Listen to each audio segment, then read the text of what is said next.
Gender ticketing വിവരശേഖരണം നിർത്തി KSRTC.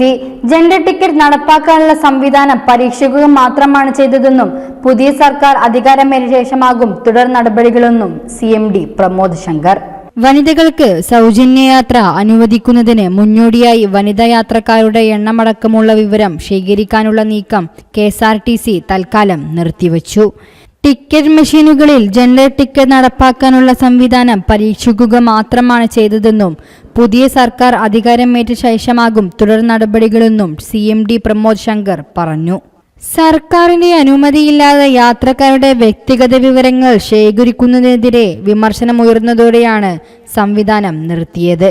വകുപ്പ് മന്ത്രിയില്ലാതെ ഡേറ്റ ശേഖരിക്കാനുള്ള നീക്കം സർക്കാരിനെതിരെയുള്ള നീക്കമായി വ്യാഖ്യാനിക്കപ്പെട്ടതും ഉദ്യോഗസ്ഥരെ സമ്മർദ്ദത്തിലാക്കി.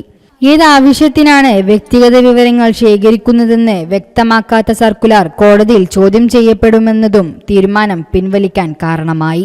ഡിജിറ്റൽ വ്യക്തിവിവര സുരക്ഷാ നിയമം അനുസരിച്ച് ഏതൊരു വിവരശേഖരണത്തിനും ഉദ്ദേശം, ഉപയോഗം, വിവരങ്ങൾ സൂക്ഷിക്കുന്ന കാലാവധി എന്നിവ വ്യക്തമാക്കേണ്ടതുണ്ട്. മെയ് 8 ഉത്തരവിൽ ഇത്തരം വിവരങ്ങൾ ഒന്നും ഉണ്ടായിരുന്നില്ല.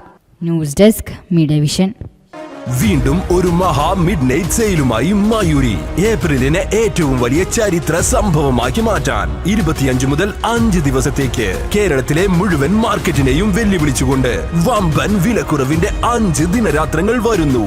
ഇത് വീടുകൾ പുതുക്കാൻ, പഴയതൊക്കെ മാറ്റിയെടുക്കാൻ, പുത്തൻ ഗൃഹോപകരണങ്ങൾ വാങ്ങാൻ കഴിയുന്ന ദിവസങ്ങൾ. Furniture, electronics, digital and home appliances ഉപകരണങ്ങൾ വേറെ ആര് തരും ഈ വിലക്കുറവ്?